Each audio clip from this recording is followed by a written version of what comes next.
The next question is from Muhammad Farooq from Chittagong, Bangladesh. Some of my Muslim brothers complain about you that you prove Quran is true by science. As a result, it is understood that Quran has less status than science, and science seems to distinguish between the truth and falsehood. What is your opinion?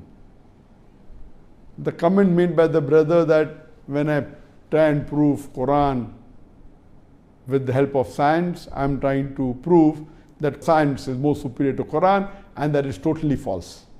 If any of you hear my video cassettes on Quran modern science, they'll come to know that I am comparing our yardstick, the yardstick of the Muslims, that is the Quran, with the yardstick of the non-Muslims, which is science. And I said that Quran is the last and final revelation of Allah subhanahu wa ta'ala, which was revealed to the last and final messenger, Prophet Muhammad, peace be upon him.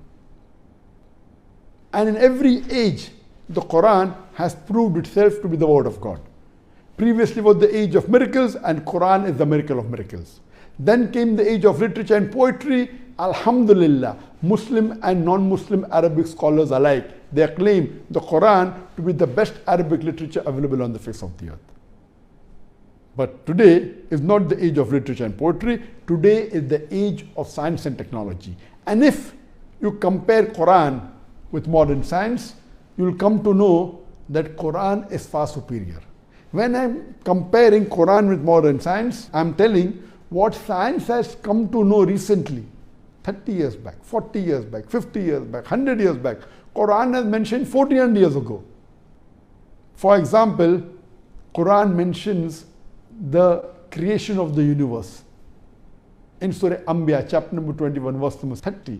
Avalam yaral lazina kafaru. Do not the unbelievers see? Anna samawati wal arda. Kanat ratkan fafataknahuma. That the heavens and the earth were joined together and we clove them asunder. This is similar to the Big Bang. And the Big Bang says that our universe was one primary nebula. There was the secondary separation of Big Bang, which gave rise to galaxies, the sun, the stars, including our planet Earth, and that's how the universe came into existence. This was first described in 1973 by a couple of scientists, for which they got a Nobel Prize. That is hardly 47 years back, 50 years back. Imagine Quran mentioned 1400 years ago, the creation of the universe. The Big Bang, what we came to know 50 years back, the Quran mentioned 1400 years ago. So when I'm comparing the yardstick of the atheist, of the unbeliever, of the non-Muslim, that is science, with our yardstick, the Quran, I say Quran is not a book of science, S-C-I-E-N-C-E, but it's a book of science. It's a book of ayats. And there are more than 6,000 ayats, more than 6,000 signs in the glorious Quran, out of which more than 1,000 speak about science. And when we compare, we come to know that our yardstick, the glorious Quran, is far superior. So when I'm comparing science with the glorious Quran, nowhere do I say that science is superior. All what is mentioned in the Quran 14 years back, science has come to know recently. So what I'm trying to prove that our glorious Quran, the last and final revelation of Allah subhanahu wa ta'ala, which was revealed to the last and final messenger, Prophet Muhammad, peace be upon him, is the ultimate book.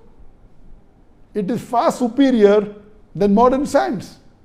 So if you hear my lecture correctly and with attention, you will come to know I'm uplifting the status of the Quran far superior to the status of science. In no way am I saying that science is more superior than the Quran. I'm using their yardstick, science, with our yardstick, the Quran, and Quran, alhamdulillah, excels and proves it is superior to science. Hope that answers the question.